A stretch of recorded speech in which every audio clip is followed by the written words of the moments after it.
যারা Adobe Premiere Pro ব্যবহার করেন তাদের জন্য আজকে একটি গুরুত্বপূর্ণ টিপস, সেটা হচ্ছে কিভাবে ভিডিও হরিজন্টাল ফ্লিপ করতে হয় সেটি আজকে আমি আপনাদেরকে দেখাবো। তো হরিজন্টাল ফ্লিপ আসলে কি, যারা জানেন না তারা একটু জেনে রাখুন।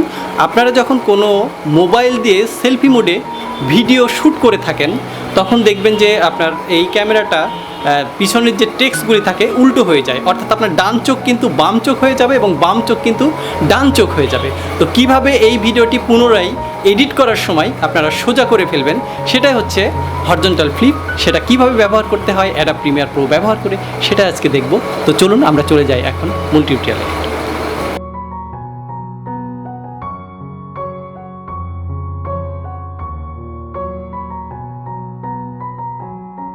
আজকে আমরা সেই সেভ করা প্রজেক্টটি ওপেন করব। প্রথমে আমি ওপেন করে রেখেছি, লক্ষ্য করুন আমার একটা প্রজেক্ট, এই প্রজেক্টে অসংখ্য লেয়ার আমি এর মধ্যে ক্রিয়েট করেছি।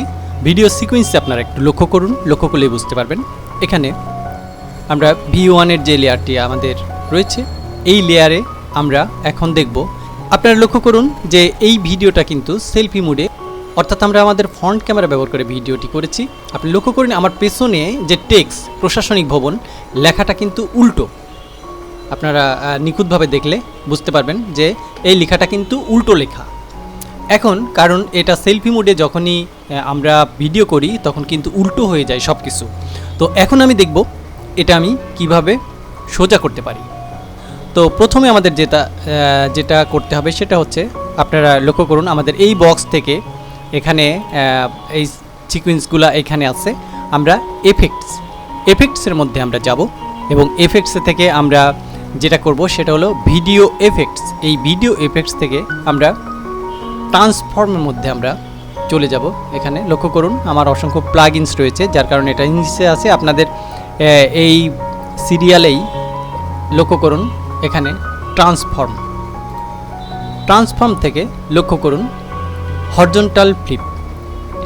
যেহেতু ভিডিওটি সিলেক্ট করা অবস্থায় আছে, আমরা যদি এটার উপরে ডাবল ক্লিক করি তাহলে এটা অ্যাপ্লাই হয়ে যাবে, অথবা আমরা ডাবল ক্লিক করলাম অ্যাপ্লাই হয়ে গেল, অথবা আমরা কিন্তু এটাকে টেনে ধরে ভিডিওর উপরে দিতে পারি যে অংশটুকু আমরা দিতে চাই, অর্থাৎ দিয়ে দিলাম। এবারে লক্ষ্য করুন আমাদের ভিডিওটা কিন্তু সোজা হয়ে গেছে। আপনারা লক্ষ্য করছেন যে পেছনে আমার যে টেক্সটগুলি ছিল মাস্ক ব্যতীত প্রবেশ নিষেধ এবং প্রশাসনিক ভবন, জিনিসটা কিন্তু আমাদের সোজা হয়ে গেছে। তো এইভাবে আপনারা আপনাদের ভিডিও উল্টোভাবে ফ্রন্ট ক্যামেরায় করার পরে ভিডিও এডিটিংয়ে স্মুথলি সোজা করতে পারবেন, আর তার জন্য ব্যবহার করবেন অ্যাডোব প্রিমিয়ার প্রো। আজকে আমি এই সংক্ষিপ্ত টিউটোরিয়ালের এই পার্টটুকুই শুধুমাত্র করছি। নেক্সট টাইমে আবারও এরকম ছোট ছোট টিপস নিয়ে আমি আপনাদের মাঝে আসব। আর আমি আগেই বলেছি যে অ্যাডোব প্রিমিয়ার প্রোর A to Z টিউটোরিয়াল আমাদের চ্যানেলে আপনি পেয়ে যাবেন। আমাদের চ্যানেলে যদি আপনি নতুন হয়ে থাকেন তো চ্যানেলটি সাবস্ক্রাইব করে বেল বাটনটি চাপিয়ে দিন। আর যদি আপনি আমাদের নিয়মিত দেখে থাকেন তাহলে আশা করি আমাদের সাথেই থাকবেন। তো আজকে এটাই ছিল বিষয়বস্তু। সবাই ভালো থাকবেন এবং সুস্থ থাকবেন, আমাদের জন্য দোয়া করবেন।